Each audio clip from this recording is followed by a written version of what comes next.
सत्यराजित उस मणि को लेकर के घर आ गया और उससे अगले दिन सत्यराजित के भाई का नाम था प्रसेनजीत। वो प्रसेनजीत उस मणि को पहन करके वन में शिकार खेलने चला गया। वहां पर प्रसेनजीत को सिंह ने मार दिया, मणि छीन ली।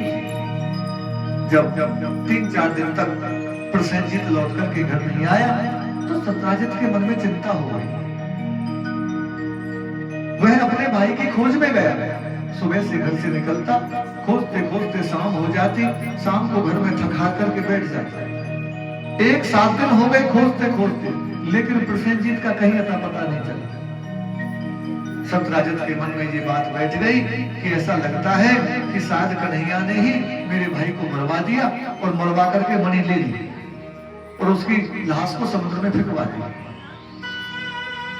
भगवान के प्रति मन में पाप बैठ गए, दोष बना लिया। एक दिन क्या हुआ, सत्यराजित जब शाम को थका हारा आया तो सत्यराजित की पत्नी ने देखा, आज मेरे पति कई दिन से देख रही हूँ, रोज सुबह पता नहीं कहाँ चले जाते हैं, ना बताते हैं, ना कुछ सुनते हैं, ना पूछते हैं, और शाम को आकर के दुखी होकर के पड़ जाते हैं। आज पत्नी शाम को तैयार बैठी है कि आज पति आएंगे तो मैं पूछूंगी, तुम रोज बिना बताए कहाँ जाते हो। शाम के समय जब सत्यराजित आए तो पत्नी ने पति को पानी वानी देकर के खाट पर बिठाया, पूछा, महाराज क्या बात, मैं कई दिनों से देख रही हूँ, तुम बिना बताए अचानक कहाँ चले जाते हो? शाम को आते हो तो बिना बताए बिना बोले अपने कक्ष में सो जाते हो। मैंने कोई अपराध कर दिया है या मुझसे कोई गलती हो गई है जो आप मुझसे भी बात नहीं करते? मैंने ऐसा कौन सा आपके साथ अधर्म कर दिया? सत्यराजित बोला, देवी ऐसी कोई बात नहीं, मैं तुम्हें इसलिए नहीं बताना चाहता, उसके 2 कारण हैं। एक तो तुम दुखी होगी, ऊपर से तुम किसी से कह दो, और यदि ये बात समाज में फैल गई तो मेरे पास इतनी सामर्थ्य नहीं है जो इस समाज से मैं लड़ सकूं। कृष्ण को पता चलेगा, कृष्ण इस द्वारकापुरी का राजा है, वो मुझे भी मरवाएगा। अब तो जैसे ये बात सुनी, सत्यराजित की पत्नी चौंक गई। महाराज सच बताओ, तुम्हें मेरी कसम है? सत्यराजित बोले, देवी कसम मत दो, तो बता दे कौन है? बोले, मैं बोल तो रहा हूँ, मैं बता तो दूंगा, लेकिन तुम किसी से कह दो। अब तो सत्यराजित की पत्नी ने मुंह बनाया, महाराज क्या तुम्हें हमारे ऊपर विश्वास नहीं है? आज तक हमने कितनी बातें घर की बाहर कही नहीं। अच्छा तो सुन, मुझे ऐसा शक नहीं, विश्वास हो चुका है अब तो कि कृष्ण ने मेरा भाई मरवा दिया और मेरी भाई से मणि छीन ली। जैसे देवर की मृत्यु का समाचार सत्यराजित की पत्नी ने सुना, सत्यराजित की पत्नी दहाड़ मार के रोने लगी। सत्यराजित बोला, देवी चुप हो जाओ, मैं पहले तुमसे नहीं बताना चाहता था, लेकिन तुमने जिद पकड़ ली, चुप हो जाओ, भगवान के लिए चुप हो जाओ। अब देवी जी चुप तो हो गई, लेकिन देवियों के चुप होने में भी तूफान से पहले की शांति होती है। देवियां चुप हैं तो इसका मतलब ये नहीं वो शांत है, उनके अंदर तूफान से पहले की शांति है। आई दासी और वो रानी सिर पर कपड़ा लपेट करके खाट में लेट गई। दासी ने देखा, आज तो महारानी जी कुछ नहीं बोल रहे, मैं रोज आती थी तो खटपट खटपट चकचक लगाई रहती थी, ये नहीं किया, वो नहीं किया, ये रह गया, वो रह गया, आज तो बिल्कुल शांत है। दासी गई, महारानी जी प्रणाम, क्या हुआ, क्या स्वास्थ्य ठीक नहीं? लेकिन रानी बिल्कुल चुप, मौन। दासी भी कहां चुप रहने वाली थी, एक एक काम करके बार बार रानी के पास में आती। अंत में रानी के मुंह को खुलवाई लिया। रानी बोली, लाली तो अपना काम कर, तू मुझे तंग मत कर, मेरा आज मन शांत नहीं है। तो मैं वही तो जानना चाहती हूँ रानी जी, आपको ऐसी कौन सी चिंता है जो आप मन ही मन छिपा रही है? क्या राजा जी ने कुछ कह दिया? नहीं नहीं, ऐसी कोई बात नहीं, तो बताओ। बोले, बता तो दूंगी, लेकिन तुम किसी से कह दो। दासी बोली, महारानी जी इतने वर्ष हो गए हमें आपकी सेवा में रहते रहते कि आज तक हमने आपकी कोई बात घर के बाहर कही है कभी? रानी बोली, देख तुझे मेरी सौगंध किसी से कहना मत। बोले, नहीं कहूंगी, तुम्हारी सौगंध किसी से नहीं कहूंगी। ये माताओं ध्यान रखना, यदि कोई माता आपसे सौगंध खा रही है ना, इस बात के पूरे चांस है वो बात जरूर बाहर जाएगी। यदि कोई माता आपसे सौगंध खा के ये कहेगी तेरी सौ में काम तो न कहूंगी, इस बात के 100% चांस है वो बात निश्चित बाहर जाएगी। दासी ने जब सुना, रानी ने वो कथा जो पति ने बताई थी दासी को बता दी। अब तो महाराज दासी एकदम से हाँ करके रह गए। हैं रानी जी, तुम सच कह रही हो, ये हो सकता है? अरे हमने भी इसके बारे में बहुत कुछ सुना है, ये जन्मते ही चोर है। हमने तो ऐसी सी बात सुनी है रानी जी, हमें कहने में भी शर्म आवे है, या ना कहा का कर्म ना करे और वो पिन के संग में एक नंबर को चोर है, ऐसा कर सकता है। दुनिया बड़ी खतरनाक है महाराज, और दुनिया किससे? आपसे और हमसे मिलकर दुनिया बनी है। इसका मतलब हम और आप सब खतरनाक हैं।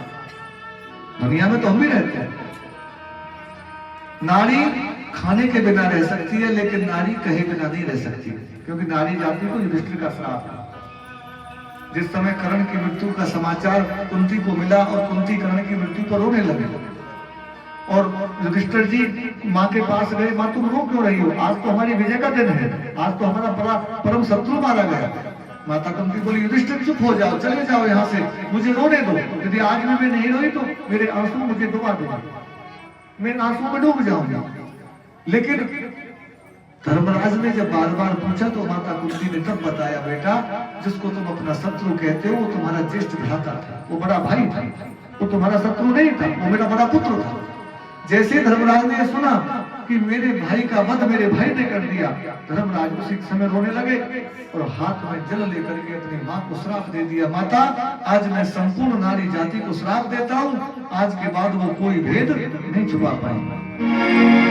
इसलिए बताओ, इसमें आपका दोष नहीं है, आपको धर्मराज युधिष्ठिर का श्राप है कि आप चाह करके भी भेद की बात को 36 घंटा से ज्यादा नहीं छुपा सकते। लास्ट 36 घंटे। दासी ने तुरंत मटका उठाया और पानी भी लेने कुएं पे चली गई। पहले देवियों के 2 मुख्यालय होते थे विशेष, जहां पर देवियां, आजकल तो देवियों ने व्हाट्सएप ग्रुप बनाए हुए हैं, अब तो सब उसी से चैटिंग करती हैं, लेकिन पहले देवियों के 2 हेडक्वार्टर हुआ करते थे माताओं के। एक हेडक्वार्टर होता था कुआं, सभी कुएं से पानी लाती थी और कुएं पर ही सब बातें करती थी, सारे दिन की शाम के समय कुएं पर भड़ास निकल जाती थी। और दूसरे हेडक्वार्टर्स होते थे गैत, 2-4 दिन इकट्ठी हुई और गैतन में पहुंची, ढोरे गैतरे करे हुई बतराए करे, काफी समय लग जाता था। अब वो हेडक्वार्टर बंद हो गए, दोनों घरों में नल लग गए और घरों में गैस आ गई, भैंसों को रखना बंद कर दिया। अब गैस को कोई जाती नहीं, जाएगी तो अब भाई साहबों ने मोटरसाइकिल के पीछे ट्रॉली लगवा रखी है, वो ले जाएंगे गोबर को, वो डालेगा, वही काम अब भाई साहबों ने ले लिया। तो तुरंत दासी ने उठाया पानी का घड़ा और कुएं पर पानी लेने चली गई, और वहां पानी लेकर के और सब दासियां भी लगी हुई थी साथ में पानी भरने। वो दासी मुंह को बना बना करके, मुंह को देख देख करके, नारियों का एक स्वभाव और होता है, जब किसी बात को किसी से शेयर करना है ना तो सामने वाले को ये प्रदर्शित करती है कि हमसे पूछे, ऐसा मुंह बनाती है, सामने वाला पूछ ही बैठता है कि बीबी कैसे आज ऐसी दुखी सी है रही है, आज कहा बात है। तो दासी भी मुंह बना बना करके पानी भरने लगी, कभी आंखें में पहुंचती, कभी नाक में पहुंचती, कभी सिर की लत्ती संभालती। एक दासी ने देखो आज तो दासी कुछ ज्यादा ही दुखी है, बीबी क्या बात है कि कछु देवर ने कह दी का? अरे बीबी दुखी हूँ आज, तुम मत पूछे, अभी तुम कहने की देर है देवी की, और कुरेदा देना शुरू करना है। बार बार जब उसको कुरेदा गया तो दासी बोली, बहन खाओ तो कहेगी तो ना, तो मेरी सौगंध तो मेरी पक्की सही है, जी तेरी सौगंध खाओ के मैं कहूंगी। तो दासी ने वही बात हुआ दासी के कान में कह दी। अब तो महाराज पूरी रात में द्वारका में पेपर छप गए, एक कान से दूसरे कान, दूसरे कान से तीसरे कान, ये बात पूरी द्वारका में पूरी रात में फैल गई और पूरी द्वारका 2 भागों में बट गई। आधे द्वारकावासी तो भगवान को चोर मानने लगे और आधे द्वारकावासी भगवान को शाह मानने लगे। संसार है, जग कैसा जग मौसम, जैसी दृष्टि वैसी सृष्टि, आप स्वयं जैसे हो ये संसार में आपको वैसे ही दिखाई दे। आप यहाँ पर यदि कोई व्यक्ति लेट जाए, सड़क के बगल में कोई व्यक्ति लेट जाए, तो जितने लोग उसके देखने वाले आएंगे ना, उन सबके भाव के अनुसार ही वो व्यक्ति दिखाई देगा। यदि कोई चोर होगा तो वो कहेगा साला पूरी रात चोरी करके अब सो रहा है। कोई शराबी होगा वो समझेगा कि सुबह से पी के पड़ गए। कोई मेहनत का सोगा वो समझेगा बेचारे रात भर चौकीदारी करी है और सुबह आंख लग गई। जो व्यक्ति जैसा स्वयं है ना, सामने वाला भी उसको वैसा ही दिखाई देगा। ये संसार का सिद्धांत है। तो द्वारका में भी चाहे भले ही भगवान रहते थे, भले ही भगवान ने नगरी बसाई, लेकिन फिर भी द्वारकावासी भी भगवान को दोषी मानते। ये संसार का नियम है। आप इस संसार में चाहे कितने भी पुण्य कर लो, कितने भी आप इस संसार में यज्ञ अनुष्ठान कर लो, लेकिन एक चूक भी यदि आपसे हो गई ना तो संसार तल का ताड़ बनाने में देर नहीं लगाएगा। और फिर भी हम इस संसार से प्रेम करते हैं, इस संसार को अपना मानते हैं। इस संसार को अपना मत मानो, अपना जो है उसे अपना मानो। अपने कौन है? अपने तो है हमारे भगवान। ये समाचार माता रुक्मणी को भी मिला। शाम के समय भगवान जब राज्यसभा से आए तो माता रुक्मणी ने भगवान का अपने कक्ष में स्वागत किया।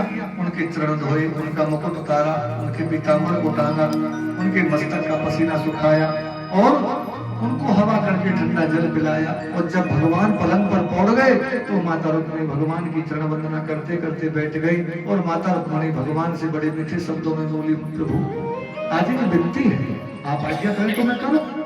भगवान बोले, प्रिय भला ऐसी कौन सी बात है जो तुम आज्ञा लेकर के करोगे? तुम मेरी सहधर्मणी हो। निसंकोच भाव से अपने मन की बात कहो। माता रुक्मणी बोली, प्रभु मैं तो आपके तत्व को जानती हूँ, आप क्या है, कौन है, कैसे है, ये तत्व मैं जानती हूँ, लेकिन संसारी लोग ये बात नहीं जानते। आज द्वारका में आपके ऊपर मणि चोरी का कलंक लग रहा है और कोई मेरे पति पर कलंक लगाए ये मैं बर्दाश्त नहीं कर सकती, क्योंकि मेरे पति पूर्ण ब्रह्म, वो साधारण नहीं है। इसलिए मैं चाहती हूँ कि आप इस मणि चोरी के कलंक की निवृत्ति करें। माता रुक्मणी ने कितने सुंदर भाव से बात कही, मानो नारियों को उपदेश दिया माता रुक्मणी ने। गृहस्थ में ऐसा कोई घर नहीं जहाँ झगड़े फसाद ना होते हो, जहाँ पर चार बर्तन इकट्ठे होंगे वहाँ आवाज तो होगी ही होगी। नारी का यह धर्म नहीं है कि सुबह से गया हुआ पति शाम के समय घर आए और घर आकर के नारी पूरे दिन का टुकड़ा पति को दरवाजे पर ही सुना दे। ये नारी का धर्म नहीं है। नारी का धर्म है कि पति को पहले सांत्वना लेने दे, जब पति शांत हो जाए तब अपने मन की बात पति से कहे, और कहने के बाद भी पति से एक शब्द और कहे कि अपनी बुद्धि विवेक से निर्णय लेना, इसमें उतावली मत दिखाना। मेरे जीवन की एक घटना ऐसी हुई, उस जीवन की घटना को देख करके मैं कभी कभी तो इतना भयभीत आज भी हो जाता हूँ। हमारे एक मित्र थे, बहुत परम मित्र और बहुत ही अच्छे मित्र थे। हम बचपन में साथ खेले, साथ बड़े हुए। आज भी जब उसकी याद आती है तो आंखें भर आती है। तो बड़ा विद्वान था वो लड़का। पत्नी बड़ी कलह काटने लगी, बड़ी कलह काटने। नारी यदि घर में कलह काटने को सोचता हो वो घर बड़ा नरक बन जाता है, क्योंकि घर की शोभा नारी से होती है। सुबह का गया हुआ पुरुष जब शाम के समय नारी का हंसता चेहरा देखता है ना, तो पुरुष का पूरा दिन सुंदर बन जाता है, पूरे दिन की थकान भूल जाता है। मेरे वो मित्र भी जॉब करते थे, बैंक में मैनेजर थे। एक मैया थी, एक उसकी पत्नी। सास बहू की बिल्कुल नहीं बनती थी। सास बहू में 36 का आंकड़ा था। मैं ये नहीं कहता कि बहू में कमी थी, हमारी उस चाची में भी कमी थी। वो भी बात बात पर टोका टाकी लगी रहती थी, लेकिन अब वो बड़ी बूढ़ी है, उनसे क्या कहा।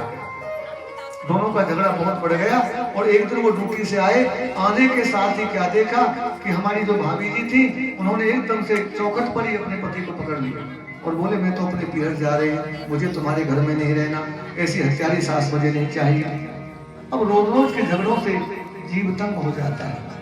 जब रोज रोज झगड़े इतने मसते हैं तो जीव को विचार बदलने में देर नहीं लगती। उस दिन गांव में मेरी कथा हो रही थी, भागवत कथा गांव में चल रही थी। मेरे पास कोई ना कोई बैठा रहता है, शाम के समय वो मेरे पास आया, लेकिन कुछ लोग बैठे थे, मैं उसको नहीं देख समय नहीं दे पाया। वो बैठ करके शायद कुछ मन हल्का करने आया था, वो बैठा, लेकिन कुछ लोग बैठे थे, मैं उसको नहीं मिल पाया। और वो मुझसे देखा, मैंने उसकी आंखों में देखा तो मुझे लगा आज ये कुछ गलत करने वाला है। लेकिन होनी बलवान होती है श्रोताओं, होनी अपना समय निश्चित कर लेती है। और उस व्यक्ति ने पढ़ा लिखा मैनेजर होते हुए मेरे वहां से उठा और उठ करके एक वृक्ष के फांसी का फंदा लगा करके जान दे और पत्र लेकर के छोड़ गया कि मित्र अब इन माँ बहू को तू देख लो। इसलिए कहता हूँ माताओं, जीवन में संघर्ष सबके हैं, ऐसा कोई घर नहीं जहां जीवन में संघर्ष ना हो। इसलिए सासू को अपना धर्म और बहू को अपना धर्म याद रखना चाहिए। दोनों धर्म पर रहे तो ठीक है। अब दोनों का क्या बिगड़ा? मैंने एक मित्र खो दिया और आज भी जब उसकी याद आती है तो बड़ा दिल दुखी होता, बड़ा सज्जन पुरुष था वो लड़का। नारी का धर्म है कि पुरुष की सहधर्मणी बने, सहकर्मणी ना बने। घर कौन सा है? एक घर मुझे दिखा दो जहां झगड़े ना होते हो। एक घर ऐसा दिखा दो जहां किसी के घर में कोई ना कोई दुख ना हो। अब इन दुखों को हम बंदरिया के बच्चा की तरह चिपटाए बैठे रहे जीवन थोड़े जी सकते हैं। इससे जीवन जिया जा सकता है क्या? ये जीवन की धारणा है। भूत को त्याग करके वर्तमान का स्वागत करो। जब तक भूत को नहीं त्यागोगे तब तक आपका भविष्य सुंदर नहीं होगा। भूत को आपको त्यागना पड़ेगा। यही रुक्मिणी कथा से शिक्षा मिलती है, यही भागवत कथा से सीख मिलती है। भगवान ने जब सुना तो तुरंत देवी रुक्मिणी से कहा, देवी चिंता मत करो, मैं तुम्हारी इच्छा को अवश्य पूर्ण करूंगा। अगले दिन भगवान ने द्वारका के कुछ बड़े बूढ़ों को बुलाया और बुला करके ये बातें सारी उनको सुनाई और 2-4 बड़े बूढ़ों को लेकर के भगवान वन में गए। वन में खूब खोजा लेकिन प्रसेनजीत का कोई सुराग नहीं लगा। जब खोजते खोजते भगवान और गहरे वन में गए तो देखा प्रसेनजीत का घोड़ा मरा पड़ा है और वहां पर धनुष भी टूटा पड़ा है, लेकिन प्रसेनजीत नहीं है। भगवान और वन में अंदर गए तो देखा आगे प्रसेनजीत भी मरा पड़ा है, लेकिन मणि फिर भी नहीं है और प्रसेनजीत के बगल में सिंह के पंजों के निशान बने पड़े। जब भगवान ने प्रसेनजीत के सब को देखा तो आगे गए, सिंह के पैरों के खोजों को देखते देखते सिंह के पैर एक गुफा के द्वार पर जाकर समाप्त हो गए और वहां पर सिंह भी मरा पड़ा है, लेकिन मणि नहीं है। भगवान ने द्वारकावासी बड़े बूढ़ों से कहा कि ये सब श्रेष्ठ जनों, आप लोग इस द्वार पर खड़े हो जाएं, मैं गुफा के अंदर जा रहा हूं। यदि 18 दिन तक मैं बाहर नहीं निकलूं तो मुझे मरा मान लेना, तुम लौट जाना। मैं या तो मणि लेकर के आऊंगा नहीं तो वापस नहीं आऊंगा। ऐसे द्वारकावासियों को भगवान गुफा के द्वार पर छोड़ करके स्वयं उस गुफा के अंदर चले गए। जब गुफा में बहुत भीतर गए, वो गुफा बहुत लंबी थी, तो क्या देखा कि एक कन्या उस मणि से खेल रही है। जैसे ही भगवान ने उस मणि के दर्शन किए तो मणि को लेने के लिए भगवान कन्या के पास में गए। कन्या ने आज गुफा में जैसे ही एक मानव को देखा तो कन्या एकदम से रोने लगी। उस गुफा में कन्या के पिता, जिनका नाम था जामवंत जी महाराज, वो निवास करते थे। जब जामवंत जी ने अपने कन्या को रोते देखा तो जामवंत जी दौड़ करके आए और आते ही भगवान से युद्ध करने लगे। दोनों को युद्ध करते करते 21 दिन बीत गए। जामवंत जी सुबह से शाम तक युद्ध करते, थक जाते तो भगवान श्री कृष्ण अपना कर कमल जामवंत के हृदय पर लगा देते, जामवंत की नई शक्ति बन जाती। जब 21वां दिन चला, जामवंत जी ने सोचा कि आज ऐसा कौन शत्रु मेरे साथ खड़ा है जो न स्वयं थकता है और ना मुझे थकने देता है। युद्ध करते करते आज इतने दिन हो गए, मैं थक जाता हूँ तो इसके हाथ लगाते ही मेरे अंदर नई शक्ति आ जाती है। जैसे जामवंत जी के मन में ये भाव आए, तभी भगवान राम रूप में दर्शन देने लगे। बोलो सियापति रामचंद्र भगवान की जय। जामवंत जी ने जैसे प्रभु राम के दर्शन किए, चरणों में दंडवत प्रणाम किया। हे प्रभु, आप तो मुझे जानते थे, मैं तो आपको नहीं पहचान पाया, फिर ये सब लीला आपने क्यों की? भगवान बोले, भैया जामवंत, मैंने तुझे पहले जन्म में वचन दिया था। क्या वचन दिया था? जिस समय भगवान राम रूप में आए, बानरों के साथ लंका युद्ध हुआ, लंका विजय हुई, तो भगवान ने सभी बानरों को कुछ ना कुछ उपहार दिया, सबको दिया। जामवंत जी से पूछा, जामवंत जी बताओ क्या चाहते हो? जामवंत जी बोले, प्रभु मुझे कुछ नहीं चाहिए। पर एक मन में टीस रह गई। बोले, क्या? बोले, इस युद्ध में मेरी संतुष्टि नहीं बनी, ऐसा कोई योद्धा ही नहीं मिला जिससे मैं लड़ पाता। भगवान बोले, भैया जामवंत, अब ये इच्छा तो मैं द्वापर में ही आके पूरी करूंगा। जब मैं द्वापर में कृष्ण बन के आऊंगा ना, तब तुम्हें ये इच्छा पूरी करूंगा। तो भगवान बोले, जामवंत, तुम्हें मैंने पूर्व जन्म में वरदान दिया था, आज उसी वरदान की पूर्ति करने के लिए मैं तुम्हारे साथ युद्ध करने आया। मैंने कहा ना, आप जिस भाव से भगवान की भक्ति करोगे, भगवान आपका उसी भाव से फल दे। कुछ भी मांगो भगवान, युद्ध मांगा जामवंत ने, युद्ध भी दिया। जो मांगो भगवान जिस भाव से, लेकिन भाव शुद्ध होना चाहिए। जब तक भाव शुद्धि नहीं होगी तब तक भजन भी शुद्ध नहीं होगा। जामवंत जी बोले, प्रभु मेरे लिए आदेश। भगवान बोले, भैया जामवंत, ये मणि मुझे दे दे। इस मणि के कारण मुझे कलंक लग रहा है और मैं नहीं चाहता कि कोई मेरे बच्चों को चोर का पुत्र कहे। हर पिता की इच्छा होती है ना कि मेरे बच्चों को जीवन में कोई शराबी का पुत्र ना कहे, या मेरे बच्चों को कोई गलत शब्द लेकर के मेरे बारे में ना कहे। हर पिता चाहता है। मैं नहीं चाहता कि मेरे बच्चों को कोई चोर का पुत्र कहे। जामवंत जी बोले प्रभु ये मणि तो मैं बेटी को दे चुका, और जो वस्तु बेटी को दे दी जाती है उस वस्तु पर पिता का अधिकार नहीं होता। भगवान बोले भैया तो कैसे काम चले? जामवंत जी बोले प्रभु एक युक्ति है। बोले क्या? बोले मेरे दामाद बन जाओ, मेरी बेटी के साथ विवाह कर लो, और कन्यादान में मेरी बेटी को स्वीकार करो और मणि को भी ले जाओ। भगवान बोले जामवंत मैं विवाह भी तब तक नहीं कर सकता जब तक ये मणि लौटा ना दो। तो बोले बेटी को ले जाओ, और जामवंत जी ने अपनी कन्या जिसका नाम था जाम्बती वो भगवान को दान में दे दी। भगवान जाम्बती को लेकर के बाहर आए, द्वारकापुरी पहुंचे, द्वारका की सभा को इकट्ठा किया, और भगवान ने द्वारकापुरी की सभा में वो मणि रख दी। सत्यराजन को बुलाया और कहा भैया देख ले, ये रही तेरी मणि और ये रहा हमारा गवाह जिसके सामने उस मणि को हम लाए। हम अपने साथ अपना गवाह भी लाए हैं, हमने तुम्हारी मणि नहीं ली। जब भगवान ने मणि रखी, सत्यराजित ने मणि उठाई, तो सत्यराजित शर्म से दब गया।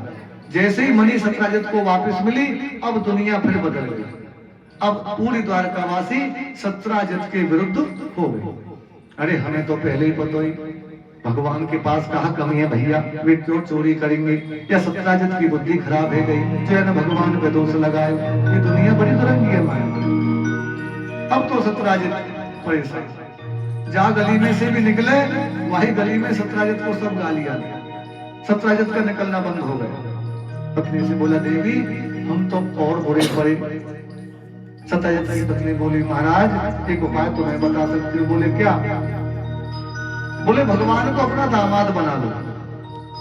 जब कोई धीरा व्यक्ति के संबंध किसी से जुड़ जाते हैं ना, तो संसार लोग उसको कुछ नहीं बिगाड़ता। आप अपना संबंध भगवान से जोड़ लो। सत्यराजित जिसकी कन्या का नाम था सत्यभामा, सत्यभामा का रिश्ता लेकर के सत्यराजित उग्रसेन जी के पास में गए, और उग्रसेन जी की अनुमति से भगवान ने अपनी कन्या सत्यभामा का विवाह भगवान के साथ कर दिया। भगवान का तीसरा विवाह जाम्बती से हुआ जो कन्या साथ लाए थे। जब मणि सत्यभामा के दहेज में सत्यराजित देने लगे तो भगवान बोले भैया ऐसा सोना बेकार है जिससे नाक कान छिदे, या मणि ने पहले कलंक लगायो, हमें ऐसी कलंकित मणि नहीं चाहिए, या मणि है तू ही रहा। तो भगवान ने बिना दहेज के शादी की। भगवान के 3 विवाह हो गए, माता रुक्मिणी के साथ, देवी सत्यभामा के साथ और देवी जाम्बती के साथ। भगवान का चौथा विवाह भगवान सूर्य की पुत्री कालिंदी के साथ हुआ। भगवान का 5वां विवाह नागना जित की कन्या नागना जीती के साथ हुआ। भगवान का 6वां विवाह सत्या के साथ। भगवान का 7वां विवाह लक्ष्मणा के साथ, और भगवान का 8वां विवाह अयोध्या देश की कन्या के साथ हुआ। ये भगवान के 8 विवाह हुए जो भगवान की 8 पटरानियां बनी। भगवान के महाराज भौमासुर को मार करके 16,100 कन्याओं के साथ भी विवाह किया। आपने भगवान की परम मंगलमय कथाओं का श्रवण किया है। आइए थोड़ी देर बैठ करके भगवान से विनती करते हैं, फिर आगे शेष विवाहों की कथा सुनेंगे। कन्हैया तेरी यारी में सुख न पायो, कन्हैया तेरी यारी